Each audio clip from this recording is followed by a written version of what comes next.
Hello everybody and welcome back to the channel. My name is Matt and I do like video games, and in today's video we're going to be talking about STARFIELD, a game that I'm incredibly hyped for and I know a lot of you are hyped for as well. And there's a lot of news to talk about, honestly. We've got the big deep dive at the Xbox showcase. We've got news from interviews with Todd Howard and Pete Hines after the showcase. There's a lot to talk about, so we're going to get right into the video and discuss it. So let's go.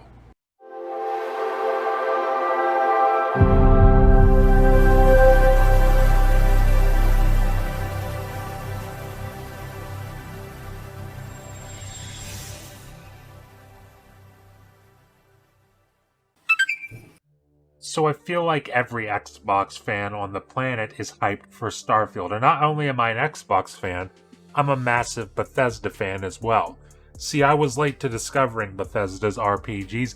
Like a lot of people, my introduction to Bethesda was Skyrim. It was a game that I randomly took a chance on because the cover looked cool, and I ended up putting hundreds of days worth of time into it across 3 generations since its launch on the Xbox 360. And Skyrim led me to Fallout 4, which led me back to Fallout 3, which led me even further back to Oblivion. Needless to say, I've been obsessed with Bethesda RPGs since my introduction to them.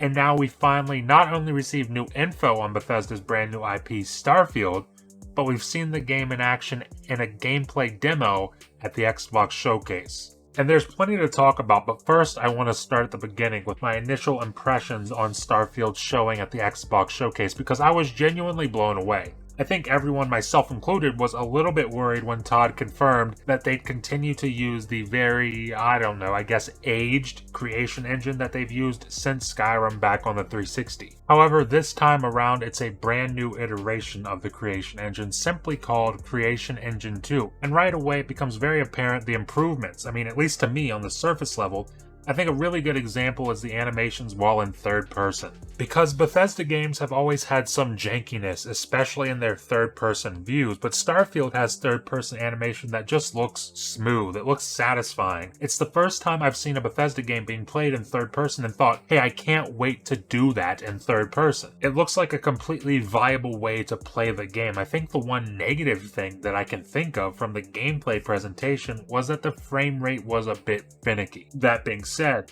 they're likely about a year away from release, so I'm not too worried about that. We've all seen what an extra year can do for a game. But now it's time to talk about more than just the gameplay, because we've got some news for STARFIELD directly from Todd Howard himself, as he recently sat down with IGN's Ryan McCaffrey earlier in the week, and we got a lot of news to break down, and that's exactly what we're doing. And I think we'll start with what will likely literally be at the beginning, and that's the big step out moment. Tons of open world games have these moments, just like Skyrim or Fallout 4, and STARFIELD is keeping that tradition alive, but this time it isn't just one step out moment. Because Todd Howard tells IGN that there will be multiple step out moments in STARFIELD. I know that Skyrim and Fallout 4 did a fantastic job with these sort of moments, and I'm excited to see how STARFIELD handles having multiple of them. But Todd also talks about the main cities and says that there are 4 main cities total. So basically, there will be 4 places like New Atlantis that we saw from the trailer. And if you remember back after last year's E3,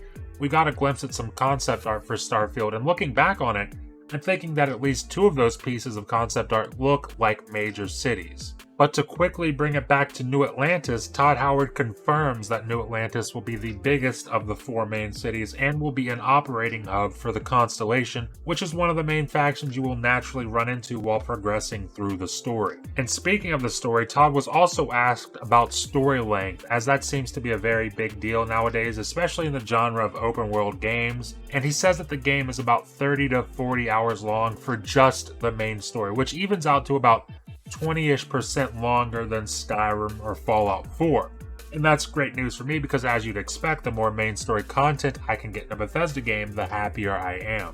And now here's where we get into the controversial and divisive stuff regarding STARFIELD, and that is talks of procedural generation. Because naturally, whenever people hear the words procedural generation after No Man's Sky's infamous launch back in 2016, they get turned off by it. But Todd was quick to reiterate that procedural generation is something they've used in a lot of games, including Skyrim and Fallout 4, but even back on Oblivion it was used. And all this talk really started after they confirmed over 1,000 planets to visit in-game. Obviously, it would be impossible for every single one of those planets to be handcrafted. You will certainly find a planet with nothing on it but resources, just as you will find a planet with tons of handcrafted content on it. And Todd was also quick to mention that if exploring 1,000 different planets isn't your thing, then you can always just play through the handcrafted content that they've made for you to experience. And it's important to note that there's more handcrafted content in Starfield than any other Bethesda game before it. It's confirmed that there are 200,000 lines of dialogue in the game, which is a massive leap over Fallout 4's 111,000 lines of dialogue. And it's just an astronomical leap over Fallout 3's 40,000 and Skyrim's 60,000 lines of dialogue. And I think it's important while we're talking about dialogue to mention the fact that Starfield's protagonist doesn't have a voice actor, as in, when you pick a dialogue option for your character, you will not hear a voice like you did in Fallout 4. And listen, this is absolutely huge for most RPGs, and this is something that I think is almost imperative for the kind of RPGs that I like. And you might be wondering, why on earth is that better than a voice protagonist? Well, it's because it opens up completely insane and in-depth dialogue options, because the studio now doesn't have to go into the recording booth every time they get an idea for an interaction in-game. And that takes away a huge workload that would only serve to water down the final experience. And another reason this is good is because I can't tell you how many times I've been playing Fallout 4 and picked a dialogue option and my character said the exact opposite of what I wanted him to say.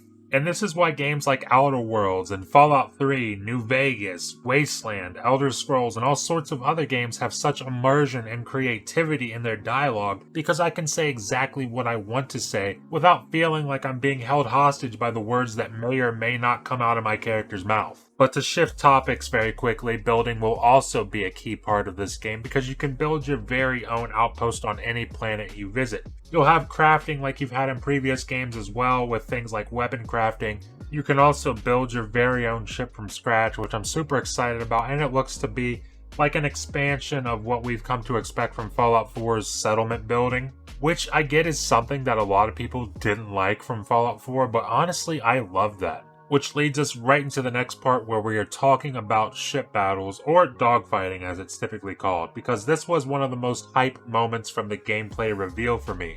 The fact that we can not only fly our own ships, but fight other ships as well.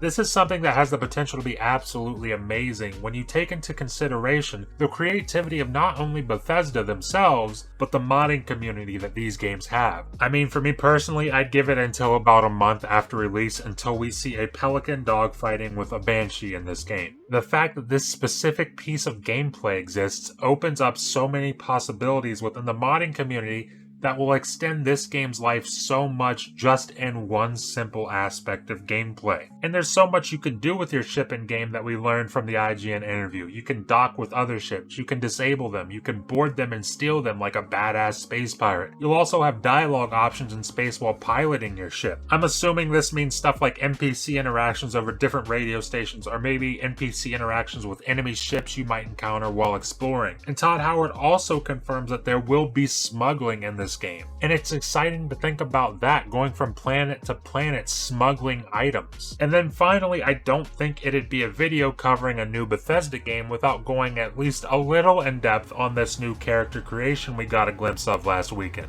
And this thing looks pretty damn cool. Obviously, you can customize your character's size, maybe make them heavier or skinnier, or maybe really muscular, give them different body types and stuff like that. But that's all stuff that you mostly expect from a Bethesda game, especially after Fallout 4's character creator. But there's also all sorts of stuff that's new, like the ability to customize how your character walks. You can also choose your character's background in a similar vein to Mass Effect that let you choose Spacer, Colonist, or Earthborn. But in Starfield, you'll have about 20 background options for your character, and each background option will give you a set of 3 starting skills. One of the examples I saw in the video from last weekend was that if you were to choose Combat Medic as a background, then your starting skills get you increased pistol damage, more efficient med packs, and increased carry capacity. You will also have optional traits for your character that can give you boosts to your abilities at the cost of weakening you in another area, or give you something while taking something in return. One thing I saw while watching back that trailer for Starfield is that there is a trait that gets you a small house on a moon, which is a positive, but the negative is that it comes with a 50,000 credit mortgage. You can also unlock skills as you progress through the story and rank up those skills to make them more powerful. All in all, there's so much to be excited about when it comes to all of this Starfield news, and there's really a lot more that I'll be covering over the course of now until launch, whenever that may be. There really seems to be something for everyone. Of course, it's what you love about Bethesda games brought into a new generation, so you'll have your hardcore RPG mechanics for the people who want that experience, but you'll also have ship fights, smuggling, awesome action, tons of exploration, crafting, building, and modding that will keep this game fresh for years after its release. Obviously, I'm super hyped for this game, but I want to hear from you all. What are your thoughts on Starfield and how it showed over this past week?